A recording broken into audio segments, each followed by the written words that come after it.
Next, a man is in the hospital after a crash in Twin Falls, and it's nearly the same spot as a fatal crash last year. We'll tell you where to watch for this danger zone.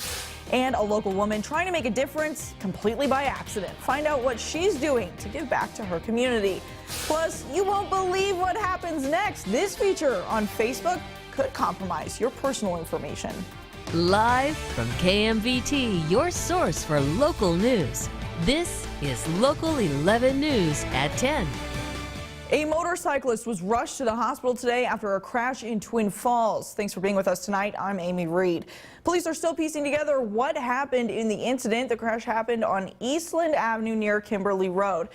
Police say a motorcyclist was hit by a vehicle and rushed to the hospital. They could not say at the time how serious the injuries were. Police were trying to figure out what led up to the crash when we spoke to them. We're waiting to hear back from them with more information. Last year near this intersection, a motorcyclist was killed after a collision with a U-Haul truck. There's now a set day the Minnecaja Domestic Violence Shelter needs to be out of their office space. The city of Rupert asked them to move out by March 17th. Now, we've told you about the shelter moving before, but they didn't know exactly when. The city of Rupert has been letting the shelter have the space rent-free for years, but now they need the location for a Boys and Girls Club. City officials say they're working on finding the shelter a new location and have some temporary spots. And the shelter said they need ideas more than anything right now.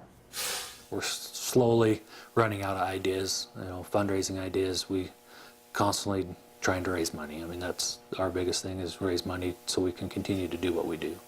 The shelter serves domestic violence victims in both Minidoka and Cassia counties. They provide food, clothes, and legal needs to victims. They also have a secret location for a shelter. The city of Rupert donated the land for that shelter years ago. A bill which would have required victims in Idaho to be notified of a suspect's court proceedings has failed for a second time in the Idaho legislature. That would include being released from jail. The bill is dubbed Marcy's Law for Idaho. Some lawmakers argued that the bill would have caused costly unintended consequences. The bill got majority support in the House but did not receive 2/3 of the votes. It needed that margin because it aimed at changing a constitutional amendment. A traffic stop gone wrong. Police in California losing one of their newest officers after a driver flees authorities and leads a 15-hour standoff. Kim Hutcherson has more. It certainly is a sad day for the Pomona Police Department.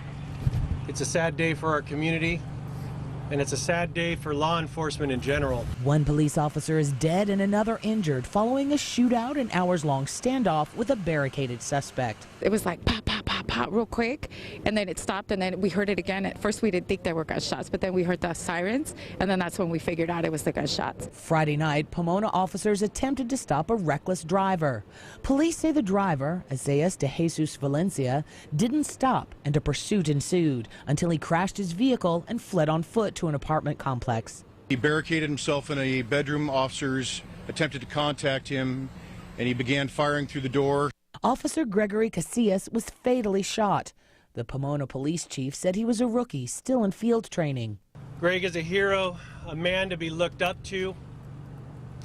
He left his family at home to protect yours, and his ultimate sacrifice will never be forgotten.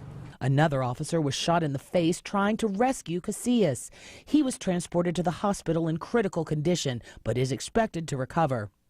Authorities were in contact with Valencia after the shootout and urged him to surrender, but the standoff lasted 15 hours before he was taken into custody. He's charged with murder and attempted murder. I'm Kim Hutcherson reporting.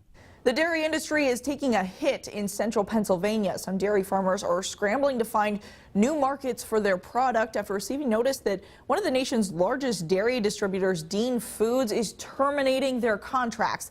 Dairy farmers there said the industry is evolving to make it increasingly difficult for small farms to compete.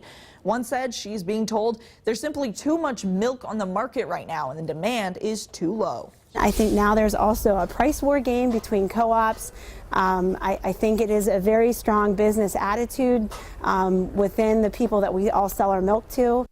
Rissler said their dairy farm of about 80 cows will hopefully find a new buyer, but they'll probably take a hit on how much they'll get paid a gallon.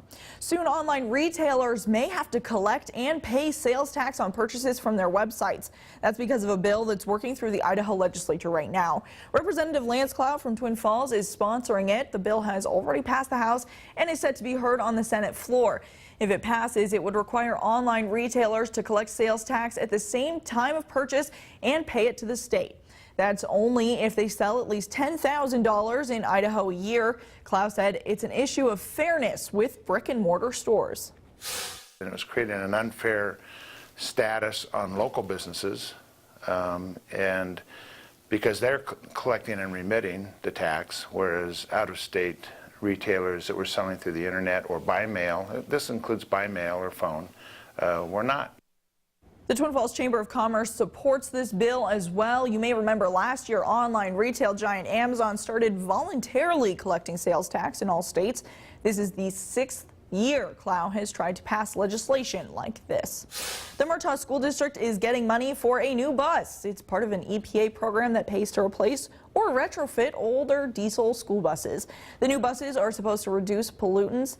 Murtaugh School District received $20,000 from the grant program, and that'll be good for one bus. Idaho's Department of Environmental Quality is set to hold a groundwater awareness fair in Twin Falls this week. It's the 3rd year that they've done this. Mark your calendars. It'll be Thursday in the County West building. They're doing free nitrate testing for people who bring in well water. The fair will focus on groundwater quality in Twin Falls and Magic Valley areas. Researchers expect asthma to rise over the next decade. That's according to the Institute for Health Metrics and Evaluation. A recent study from the Institute found that asthma is the most common chronic respiratory disease worldwide. Maintaining asthma can be expensive, especially because it takes time to get under control.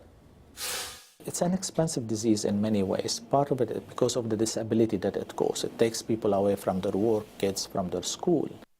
Cold and dry air can often trigger asthma problems, so the winter can be more difficult for people with the disease. Researchers at the University of Washington are trying to find the cause of asthma.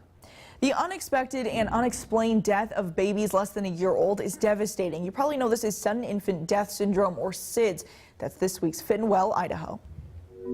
This Fit and Well moment is brought to you by St. Luke's. SIDS is sometimes known as crib death because infants often die in their cribs. Research shows that boys are at a slightly higher risk of SIDS, as well as babies who live with smokers, are born prematurely, or have a low birth weight. A mother also affects the baby's risk of SIDS if she's younger than 20, uses drugs or alcohol, or has inadequate prenatal care. Local health care professionals say education is key. With our moms, when they go home from the hospital, that is part of our discharge teaching with our moms. We teach them about safe sleep practices and ways to prevent SIDS. St. Luke's can purchase cribettes or porta cribs at a discounted rate to be able to help families that might be at higher risk or have that need. Now, there's no guaranteed way to prevent SIDS, but by placing your baby on their back rather than their stomach or side, you can reduce the chance of difficulty breathing. Being too warm and co-sleeping can increase the risk for an infant. Keep the crib as bare as possible. Avoid pillows, toys, and thick padding. A Jerome woman is helping out the community with donations coming out of her home. Eleni Dow has more on the Idaho Blessings Closet and how it grew to help so many people. Idaho Blessings Closet pretty much just started out of our home in Jerome. Sarah Ahrens found jackets her kids outgrew and decided to post on Facebook asking if someone wanted them. We got a pretty good response, and actually a lot of those people who responded asked if they brought donations, if we could post those for them. Since November, the closet grew across the Magic Valley. 8 towns and 13 closets between the towns and 16 people working hard. All based on volunteers and donations. Everything has been completely freely given, freely received, and they just do it out of the kindness of their heart. With items for children and adults who are in need. And we provide everything from food, toiletries, free clothes, diapers. Those who run closets out of their home and other locations just wanted to help. It's just amazing. It's I'm very proud of what we're doing to help people in the community. And give back what they can. I just want to be able to bless other people too when they need help. Aarons tells me it's been God's plan from the beginning. Our name, Blessings Closet, comes from Genesis 12:2. So it says that we are blessed so that we can be blessings. And that's what we want to do. We want to change lives one blessing at a time. Eleni Dow, KMVT News.